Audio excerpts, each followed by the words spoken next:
వాస్తవానికి చంద్రబాబు నాయుడు గారు అధికారంలోకి వచ్చిన తర్వాత వాళ్ళ ప్రతి ఆలోచన, ప్రతి ఇన్వెస్ట్‌మెంటు అమరావతి చుట్టూనే తిరుగుతోంది. అమరావతి పేరు మీదనే ప్రపంచ బ్యాంకు నుంచి అప్పులు చేయడం దగ్గర నుండి వాళ్ళు నోరు తెరిసి ఏం మాట్లాడినా అమరావతి, అమరావతి అందులో రేట్లు, పెట్టుబడులు, పరిశ్రమలు అవ్వొస్తున్నాయి, ఇవ్వొస్తున్నాయి. ప్రతిదీ ప్రమోట్ చేస్తూ ఉన్నారు. ఎందుకంటే అక్కడ భూముల ధరల పెరుగుదల కోసం. ఏకంగా ప్రభుత్వమే పీఆర్ టీమ్‌గా తయారైపోయింది. అయినా కూడా పెద్దగా చలనం లేదు. ఏం పెద్దగా అక్కడేమో మార్పు లేదు. అంత జోరు ఏమీ లేదు. ప్రభుత్వం వైపు నుంచి ఎవరో ఒకరు దాన్ని జోరు పెంచే విధంగా, ఆ రేట్ల ధరల పెరుగుదల అయ్యే విధంగా ఎవరో ఒక రోజుకొకరు వస్తున్నారు, ఒక స్టేట్మెంట్ ఇస్తూ ఉన్నారు.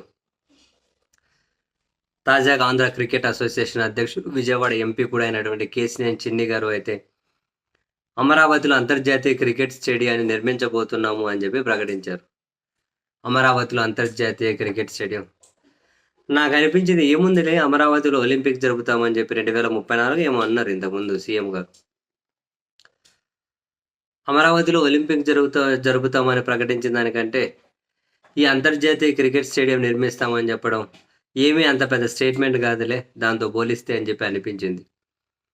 ఇలా అనిపించడానికి కారణం కూడా ఉందిలేండి. ఇక్కడ అనంతపురంలో ఆర్డిటి స్టేడియం ఒకటి ఉంటుంది. ఆర్డిటి వాళ్ళు నిర్మించిన ఒక స్టేడియం చాలా బాగుంటుంది.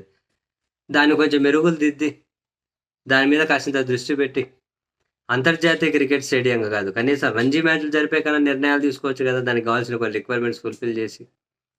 అనంతపురంలో ఉంటుంది, మంచిదే కదా అక్కడ కూడా జరిగితే. ఆల్రెడీ స్టేడియం ఉందిగా, బాగుందిగా, అక్కడ ఏమైనా జరపచ్చుగా మ్యాచ్లు, దాని మీద దృష్టి పెట్టచ్చుగా. ఏమీ లేని అమరావతిలో ఏమో అంతర్జాతీయ క్రికెట్ స్టేడియం అనే స్టేట్మెంట్ ఇస్తారు. అన్నీ ఉన్న దగ్గరేమో దాన్ని కాసింత ఏందన్నా చూడండి అంటే వాటి గురించి పట్టించు. ఏం మాట్లాడుకోవాలి మనం? లేదు కదా, అంతర్జాతీయ కాకుంటే ఇంకేమన్నా కనుక అంతకు మించి ఏమన్నా కడితే కట్టండి. ఈ ఉన్న వాటి మీద అయితే దృష్టి పెట్టండి. ఫస్ట్ అందరూ అమరావతి చుట్టూ తిరిగితే అట్లా ఈ ఉన్న వాటి మీద దృష్టి పెట్టండి అబ్బా సారు.